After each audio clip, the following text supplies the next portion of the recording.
is like, please never bring these two on together again. Speaking of family and all of these discussions, let's talk about Chris Pratt, who does seem to be one man who's pushing forward, trying to get Hollywood to push some more traditional values. Am I right? I'm going to let you give a rundown of the story, and then I'm going to give you one of the reasons this is my favorite thing we're talking about. Okay, today. let's do it. So Chris Pratt believes people should rush to have kids. That's the Unilad description note. It says, Chris Pratt believes people shouldn't wait until the time is right to have children. Deciding if and when you want to become a parent, it can be a lengthy journey. Some people like to hold off until they're married or have been together for long enough. However, the Super Mario Brothers star says that it's time wasted that could be better spent with your child. That's amazing. Speaking to the Men's Journal, the actor said, people say all the time, don't rush to have kids. I personally disagree. Rush. Have them. Of course, make sure you find a great partner, but don't wait. Thoughts? I am going to be 31 this year, and I absolutely wish that I had started trying to have kids earlier. Also, Hollywood pushes the magical, like, you can wait, but they don't ever point out... They don't ever point out that it becomes increasingly dangerous to wait, and you end up becoming more expensive and less potentially successful the longer you wait. It's part of the big lie that Hollywood feminism sold them in the early 2000s, right? You can be the CEO, you can be this person, that person, while also having kids. You just wait to have the kids. They always say, having children is disruptive, so you should wait until your life is super established. You know what's crazy about life? It always keeps going, and it always changes. So if you're waiting for a perfect time to have children, it will literally never come. We got a $20 super chat here from Do You Really Mean That?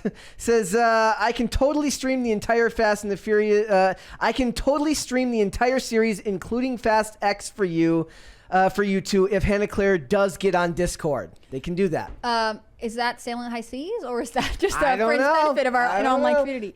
Back to what we were talking about. Okay, so I'm going to give you one of the reasons that I'm glad we're talking about this. So Chris Pratt was previously married to Anna Faris. Yes. Who he has a son with. It's one of the reasons that I knew he was like a Christian, because he talked about that being a part of, I guess his kid was in the ICU when he was first born.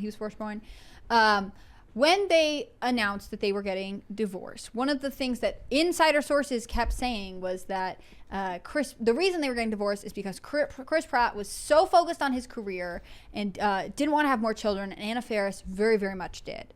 And I never believed that for a second, because I have never known a man who identifies as an open Christian who is like, one kid, that's enough for me. I have never in my life met any man who is vaguely conservative who isn't like, let's have more children if he's married. It just never happened to me. Maybe you're out there, you are unicorns to me. Also, because very shortly after getting divorced, he started dating, what's her name? Catherine Schwarzenegger, and they have had 2 kids since. And Anna Faris, who's also remarried, has had none. So I just want to point out here that when Hollywood presents a narrative that seems unusual, that successful actress is actually the one who wants to have children, and her successful husband, who is open about being a Christian, doesn't. Don't believe them. They are clearly doing this on purpose to make it seem like poor Chris Pratt left this lady and his family, or poor Anna Faris got left by mean Chris Pratt. I think that's crazy. It's so obvious that he was the one who was like, let's have more children, and she was like, no, thank you though.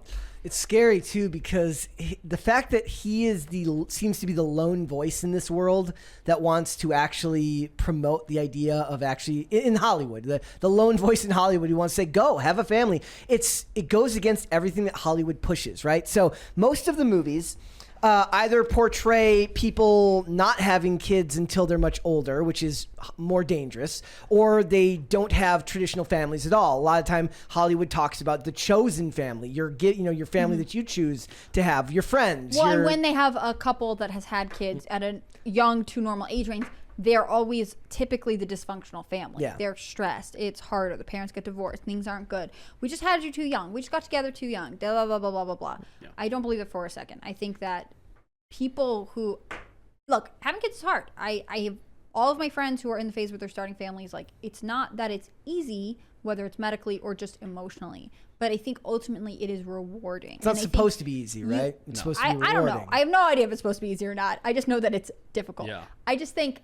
it's ultimately your chance to build a community and have a life that you get to watch around you. Like, you hear that expression, having kids is like wearing your heart on your sleeve, right? Because you get to watch these beings that you love and care for grow up in the world, and you have to help them navigate it.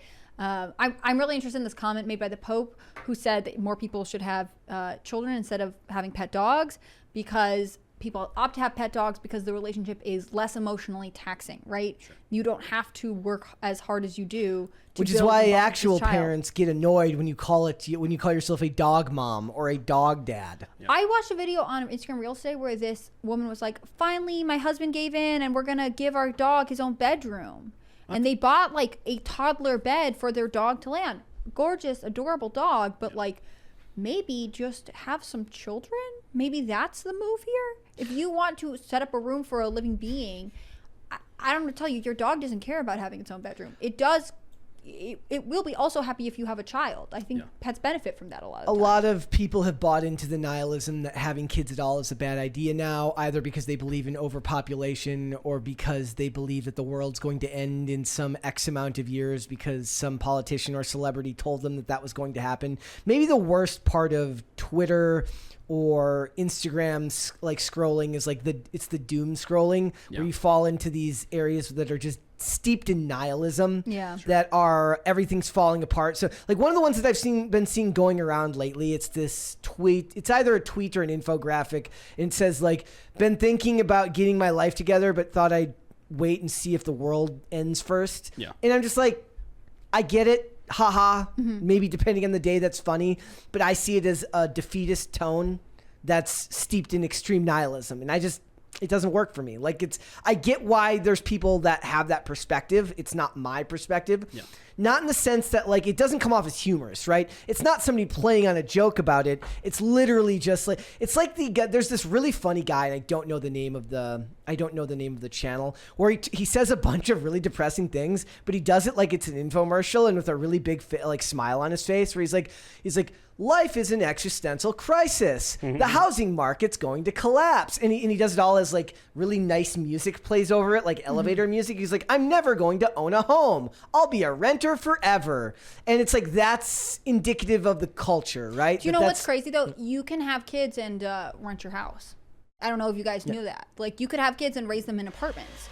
You know what I mean? It's super crazy that you don't actually have to have everything exactly right in your life. If your morals and values are good, then you should have some kids. I mean, is this a conversation you had with your wife when you guys were like dating? Did you guys have like we want to have kids, or did you guys just like not to put you on the spot? No, that's fine. Like, I think we were kind of siding with the narrative is that it's too hard and you're gonna sacrifice a lot of your life, and then.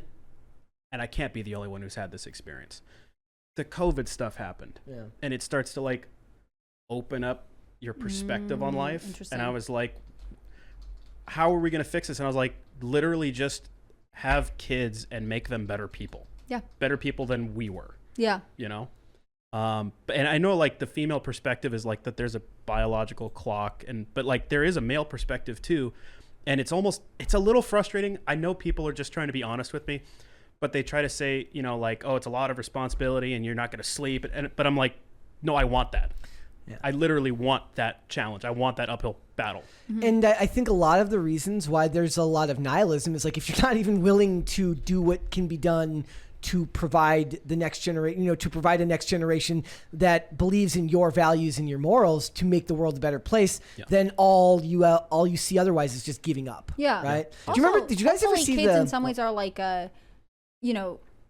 you can't be terminally online. I mean, you can be if you're not a very good parent, but like, you can't be terminally online if you have children who need you to care for them, right? Like, you have to step away from some of the self-indulgence and gratification of the online world to be in the real world and interacting with these people who ultimately are the only people who will truly remember you, right? In Hollywood and social media absolutely pushes that, right? Indulge in yourself now, indulge your whims now. Don't sacrifice for something later down the line, unless it's a degree that you can get so that you can get a job being middle manager at a bank. You know what's crazy? I've heard that parents go back to school, and I've heard some of them get degrees even with children. Do you know that colleges and universities used to regularly have married student housing? And it wasn't just for like the lone PhD student who had a family. Like, this was something that was normal. My dad talks about being at Stanford, getting his MBA, and like meeting his friends' young children because they were just, you know, starting their families because that's what they were doing. I mean, it is crazy to me that we have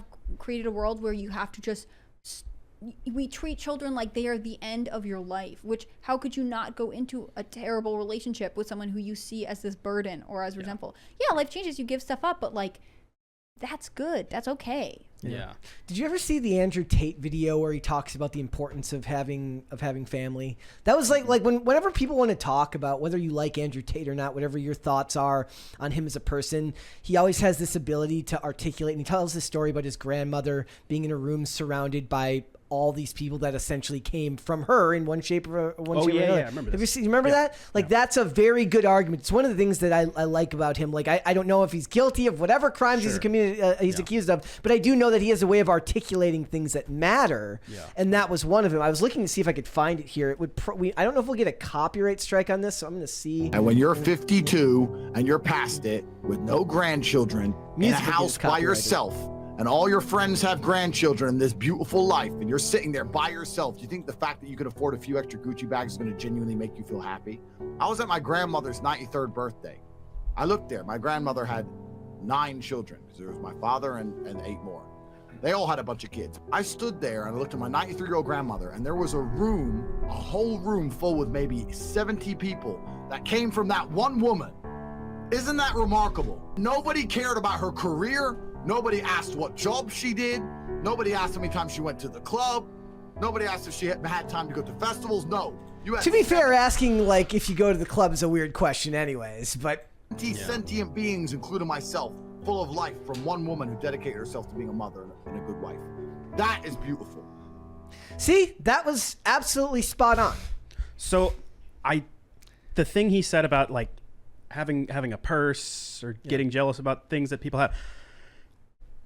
If my friend has a nice car, I don't care. Yeah. If my friend has, you know, a good job, whatever. It's like the things that like kind of do make me jealous is when I see my friend with a kid and like the chick, and it's just like, you have a family. That's what I want. So if you're looking at Chris Pratt, do you care about how nice a suit he's wearing? Do you care about what kind of car he drives? Or do you care about the fact that he not only has a great job, but a family in which all the things that he can provide for them make the jobs even sweeter, right? Yep. It's great to have a great job, to love your work and to make good money doing what you love, but to be able to share the fruits of those labors with people that you care about seems like something that's even bigger to aspire to. Hollywood doesn't want to push that. Hollywood doesn't want to push that to anyone. At least from what I can see, the movies don't indicate that. The television shows don't indicate that. Not in any way that I would confidently say that some scriptwriter there was like, oh wow, this is really important to me. I want to push this to the forefront of this show. I used to be of the opinion, and I go back and forth on this. A lot of times I look at the choice to make either dysfunctional families or you take the Disney method and the mom dies or the dad dies. I used to give the benefit of the doubt and say, like, look, they're looking for an interesting way to tell a story. This is an interesting means to tell a story. I get that, right? But now I don't know if I buy that as much. I don't buy that there's this little push for actual families and stories to buy that it's just because all of the other stories are more interesting. Yeah. It has to be some type of concerted effort. Yeah. I think if you go back and you read, like, Jane Austen, or if like I love Jane Austen. I was thinking about the Anne of Green Gables series recently. If you guys followed that out, you're both men who aren't Canadian, so maybe not. But there are lots of ways to have family units that aren't traditional, that don't have man, wife, and children, that still have strong values, that are community oriented, that think about serving others, they think about this idea of like duty to your family, right? In a way that doesn't mean it's not like, well, I have to do it because of these crazy people. Like, there isn't resentment in it, there isn't bitterness, and it ultimately enriches your life. I think ultimately, like, as I got older, I always knew that I wanted family, and that I think marriage is a super cool institution. Hold on, we got a $20 super chat. We'll come right back to it. Perturbed Alpaca says, bro, you are not alone. The male biological clock is responsibility, specifically for our offspring. We're the same age. I promise you aren't alone. In 20 years, guys like us will have 6 kids on a victory farm in the country. Also, I want to point out that's an interesting point because look, Robert De Niro and Al Pacino just both had kids in their 70s and 80s. George Clooney had kids when he was like late term. Even 50s is earlier than 70s and 80s. They're not going to live to see that kid's 20s. No, not really. Like they're going to be 100 years old by that point. That's like I actually asked the question. I said, "Is that responsible? Is that even the right thing to do?" I get the argument like it's always the right thing to do to have more kids, especially if you can provide them financially with a loving environment. If the mom is alive, and obviously they're famous actors, they're not dating women. It's something Theo Von talks about. You know, the comedian Theo Von. Yeah. He I guess his dad. You guys know about this? Yes, I know comedy. You know about the internet and this guy. I've heard of it. Yes, I'm just learning about it, but. He talks about how his dad was like 78 or something when he was born. And he makes jokes about it. And I know there are challenges. Ultimately, though, like, I think we're all happy that Theo Von is around. He's kind of an interesting guy. Sure. Like, there are obviously questions about, like, when are appropriate times or, like, you know, what are ideal circumstances versus, like, well, you have elected to have them. And so do the best you can with them, right? Like, if he can provide for family, that's a good thing.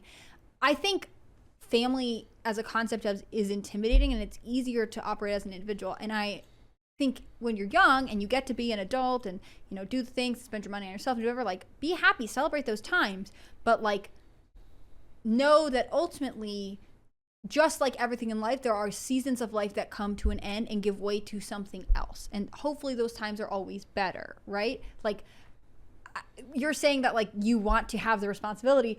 How many women do you know who are like, I just wish that he would take on more responsibility. I wish he wasn't so immature. Like, the thing that men ultimately want to do, and we're saying there's like a responsibility biological clock. Like, women are hardwired to also want you to want those things. Like, we grow together in nice, positive ways. I think part of it is assuming that you're supposed to take on the responsibility later, and that's foolish, right? And Hollywood, in all the shows and all the movies, like, go to college first, do this, do that. You like, that's fine. That's one story to tell, but there's a dozen other stories that could be told about. Like, who was it that I was just looking at recently that married her high school sweetheart, and they've been an actress named Aya Samika. She's retired now, but she married her high school sweetheart, and they now own a restaurant together. She quit acting to raise kids, right? But it's like they've been together since they were very young. They're older now. Like, I'd rather see stories about something like that. You get together in high school and you actually stay together. It doesn't have to be the tragic story where it doesn't work out. Maybe it does work out. Crazy, huh? Like, there's an infinite number of stories to tell, but they just don't seem to be willing to do it. My thing is, if we're going to subsidize all kinds of things, right? If we're going to subsidize health, child care, if we're going to subsidize endless things, why can we not establish,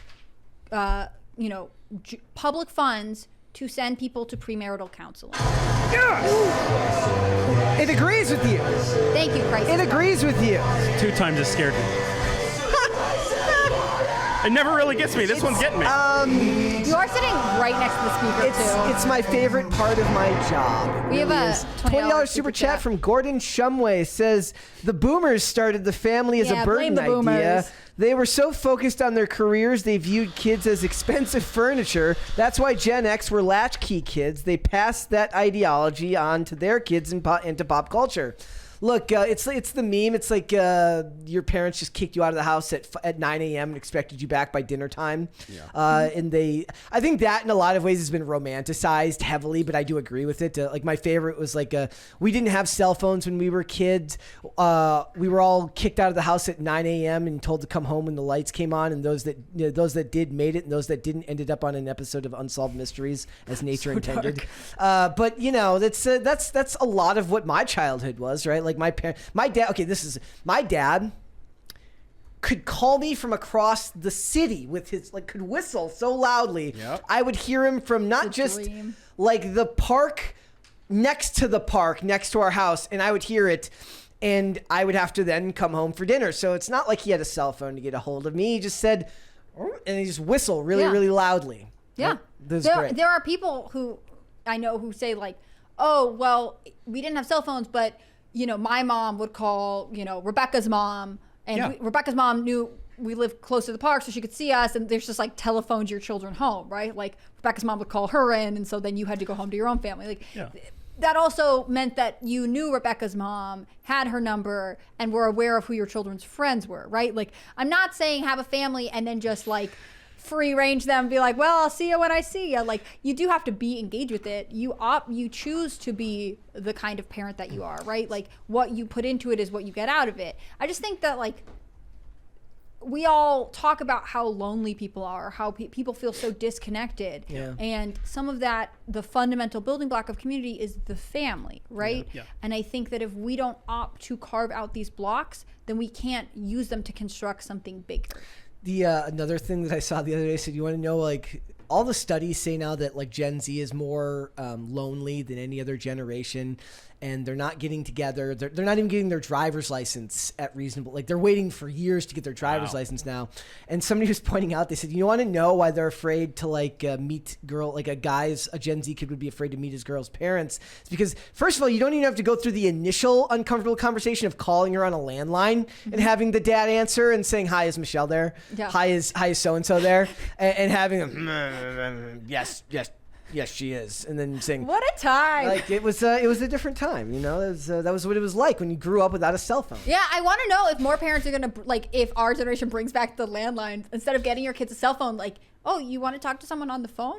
It's going to stay right here. Or like, it's just the family iPhone that like can't stand, it can't be unplugged anymore. That's a great idea. Like it has to be charging to function, and like, family so the kids desktop. Can sit there and like text on it, but like they can't leave the kitchen like counter where the phone stays plugged in. You know what else we had in my house was very cool? We had these like intercoms that could communicate from like room to room. That's pretty cool. They never worked. They never worked all that well, and I'm pretty sure like we got them at a garage sale, but they were like very cool. Like, oh, and then it's like, are you there? And it's like you maybe heard static, but just the static announced that they needed you. So then you go upstairs to talk to them. We had one of those too briefly. They kind of worked like a desktop walkie-talkie. Yeah, it was like you pushed a little button. Yeah, you couldn't talk there, really hear anything, but it did have like a ding dong or like a bell, and like that's how we would let my dad know it was time for dinner because he'd be working from his office. Yeah. I just feel like this is the propaganda I want to see, right? Like I want to see people being like, having family's cool. I think you should have one. Like it's good. Like I think when you were saying we're gonna do like PCC pets, I was like, no, do PCC children. Have everyone who has a kid and thinks it's fun, like to just talk about it and shout it out, because I think it's scary to be the one plunging into the forest of parenthood. Like if you're the first one in your friend group to have a kid, especially if everyone is like, yeah, that's awful. Like you can't do anything. You're gonna miss out on everything. Like yeah, that you are gonna have to do some things differently, but ultimately you are doing something good and natural that we should encourage and promote. Thanks for watching. Listen to full episodes of Pop Culture Crisis on Spotify. Keep up with us on social media and make sure you subscribe and ring that bell so you never miss the show. Bye, guys.